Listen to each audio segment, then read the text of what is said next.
Hi, I'm Hugh Sullivan, videographer for the Herald and Review, and it's almost time for the Decatur celebration, which is one of my favorite times of year working for the paper. For 3 days straight, I'm set loose on a big crowd full of people, and I get to film pretty much whatever I find interesting, and there's never a shortage of things to choose from.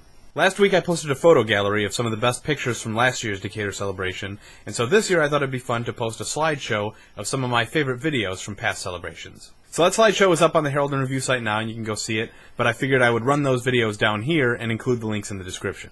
Last year I filmed the Heinkel's hot dog eating competition and got to see Patrick Deep Dish Bertoletti in action. I enjoyed that so much that I used a clip of that in my intro for this web series, and my wife hates it because it's gross, but I get a kick out of it.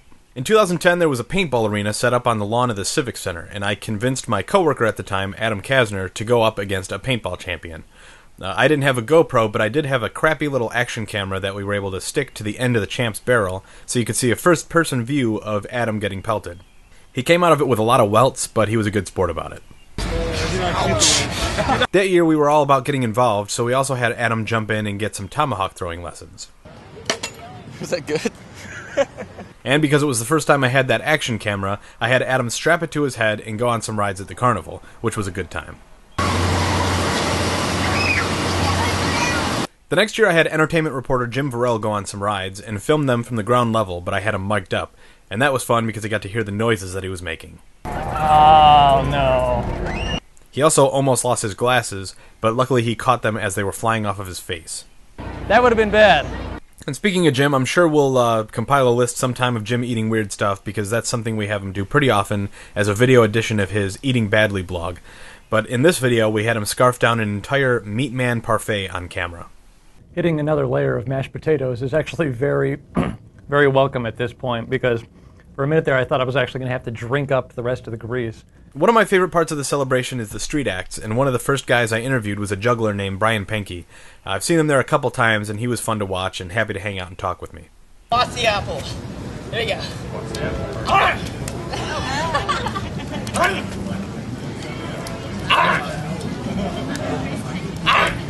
Another fun street act was strongman John Beatty, bending metal, punching nails through things, and lifting women above his head. A great entertainer.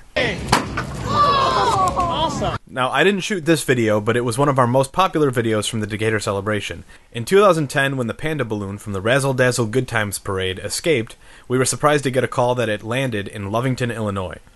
Adam Kasner jumped in the car with Kelly Huff, the chief photographer at the time, and they went to go get the story. I'm holding a ransom. I need $5,000. Now, this video was before Jim Ferrell's time at the Herald and Review, but he still recognizes some of the faces from this wrestling event that happened on the lawn of the Civic Center in 2009. It was fun to see the in-between-the-match trash talk up close. Hope I don't see you outside of the ring. I'll destroy you. For a long time, Mr. Sound Effects was the most viewed video on the Herald and Review YouTube page, and it's not every day that you get to hang out with a guy who did sound effects for the Tom and Jerry cartoons. Got it. Icon for Hire is a band that we've been covering for a long time, and even though they played a bigger stage in 2011, their show from the 2009 celebration has been getting steady traffic on the Herald and Review site for a very long time.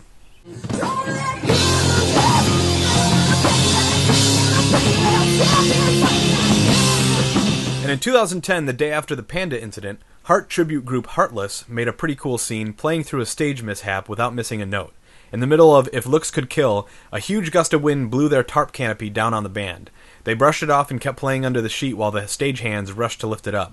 It would have been completely acceptable for them to stop playing until the metal stands were no longer in danger of hitting them in the face, but they played through it and finished the song while volunteers held the canopy up around them.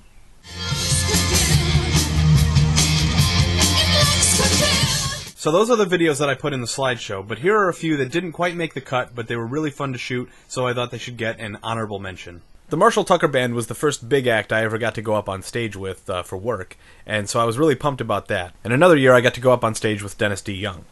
And when the Plain White T's were playing the celebration, I got to go interview them before the show. It was a terrible video because I didn't have a light and we were in the unlit Civic Center Theater, but I was inexperienced and I didn't really have the guts to tell the band, hey, let's go somewhere that's more well lit. But it was still a really funny interview, and I would suggest taking a look at that video because they had a lot of funny stuff to say. No, thank you, Decatur. We're going to have fun today, and hopefully we'll be back soon. Hopefully I'll get some shrimp. Yeah. And when Charlie Daniels was in town, I got to go up onto the Civic Center and film him from the roof. That was a really cool experience to get up there and see the huge crowd. Adam Kasner got to shoot the meet and greet, and when he was talking to Charlie Daniels, he was nice enough to give a shout-out to the Herald and Review. Hello, Herald and Review. I'm Charlie Daniels, and we are honored to be at your celebration in Decatur. Thanks for having us. So that's what I do during the Decatur celebration. I walk around, I eat unhealthy food, I listen to music, I watch feats of strength, and then I come back and share it all with you. So thanks for watching, subscribe to this channel, and make sure you check back all weekend where I'll be posting tons of videos from the 2014 Decatur celebration.